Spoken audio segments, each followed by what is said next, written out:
homework, some of the problems from lesson 2.6 for you in case your homework is challenging and you'd like to see some problems worked out for you. What we're doing here is something called cross multiplying, and it's very useful. I actually use this in the real world all the time when I'm converting things, especially with grades. But in general, this technique looks like this. These two numbers are called the extremes. I don't actually probably need to know that for the rest of your life, but you could. And these two numbers are called the means. And we are actually going to multiply the means and the extremes together, and they will equal each other. Okay, so this sounds much more complicated than it is. In effect, we are going to do this. 6 times 12 equals 9 times W. And it wouldn't matter if I had done 9 times W equals 6 times 12. Notice that there's an equal sign here, so don't let it confuse you. We're not multiplying fractions. This is not 6/9 times W over 12. It's equals, so there has to be an equals between them. And then we just multiply catty corner like that, 6 times 12. And then we multiply catty corner the other way, 9 times W, and the equal sign is between them. Once we set it up like this, there's no more fractions, and it's a lot easier to solve, right? So I'm going to end up with 72 equals 9W, and I divide by 9, and I get that 8 equals W. And so I have my answer. You practice those. That will be super useful for you. All right, same thing here. We are going to multiply the means. We're going to do my screenshot here so I can write on it. We are going to do 3 times 7. Those are actually the extremes. And that equals 11 times y, which is actually the means.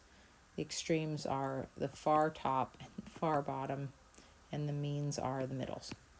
Anyway, 21 equals 11y. And when I divide by 11, I'm just going to get kind of a yucky fraction. It says round your answer to the nearest tenth. And so notice that it has actually given me a calculator. So I'm going to get rid of this screenshot for just a minute, because we have y equals 21/11, right? So remember that. And when you see this sign, there's actually a little calculator there. And we're going to do 21 divided by 11 equals that number. And so over here, we're going to round it to the nearest tenth, will be 1.9. We look at the neighbor, the 0 is not enough to round that up. And so here I'm going to have 1.9, that's the nearest tenth, check, and we're good.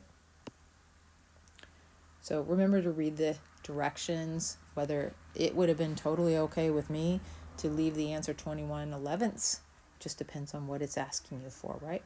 Okay, we can use the same technique even if there's a little expression like this v minus 4 on the top here. We're still going to do v minus 4 times 4, and I like to write it like this. Okay, 4 times v minus 4 is the same as v minus 4 times 4. I like it in that order. It makes better sense to me. Equals 5 times 3 is 15. Okay, so now I'm going to use the distributive property. 4 times v is 4v, and 4 times negative 4 is negative 16 equals 15. I'm going to work further away from the variable to get 4v equals 31.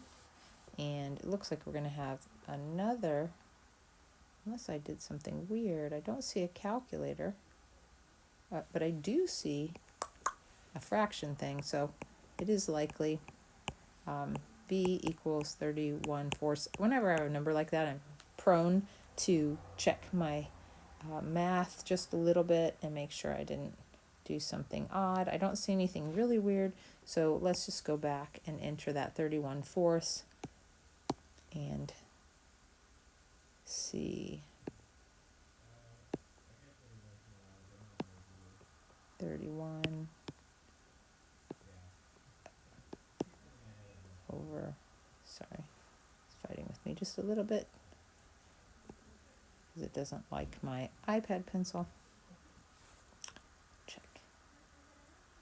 See, it was fine. That was a nasty fraction. The other one was a decimal. You just got to read the directions as to what it wants you to enter. All right, now we have a word problem. We're going to use the same technique. Kelly drove 200 miles using 9 gallons of gas. So I have 200 miles goes to 9 gallons of gas, okay? And it says how many gallons of gas would she need to drive 420 miles? Okay, so because this is an equal sign, not multiplication like our unit conversions, we could do something as in a setup with the unit conversions, but in this case we're using our ratios and proportions and we are cross multiplying. We want to put matching fractions. So here I have miles and miles. I'm not looking to cancel anything out because this equals, it's not multiplication. I'm not going to be canceling out the units. I want them to be in the same place.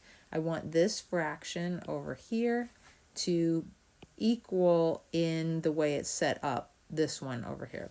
So now I'm going to use my means and extremes, and I'm going to cross multiply 200 times, I'm going to have to name this variable, I'm going to call it x, equals 9 times 420. So if I do that math, 200x equals 1837, is that right? I don't have my calculator handy, but look, here's a calculator right up here. But this is a screenshot, so I can't use it. Just checking, 1836 and 1. So we have 3780 over 200. Let's just go back. 3780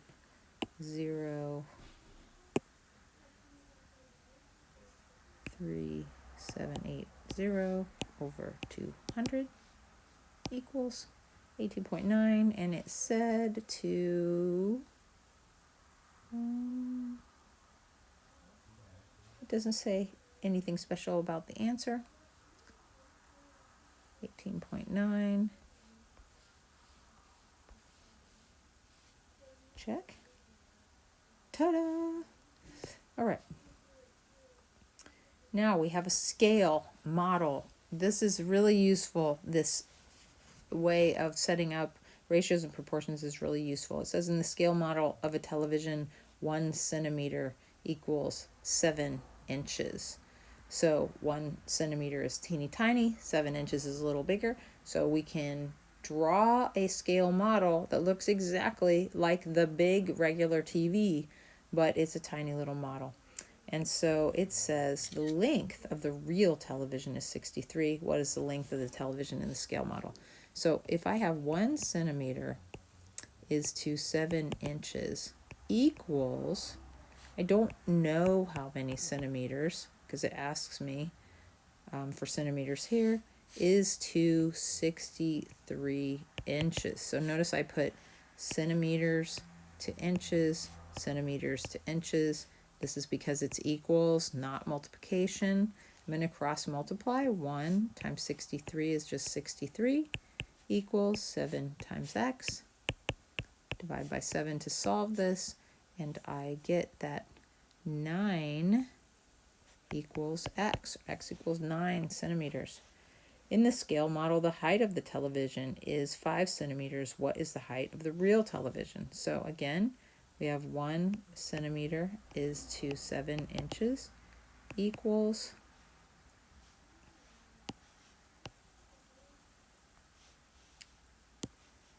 what do we know this time? 5 centimeters is to x inches is what we don't know. So we have 1x equals 7 times 5, which is 35. And I actually know that x equals 35 without doing too much work. So my answers are 9 and 35.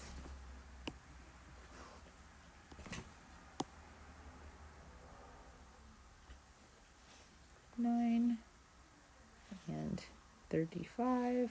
Check. All right, so there's the homework problems. Hopefully that's helpful for you.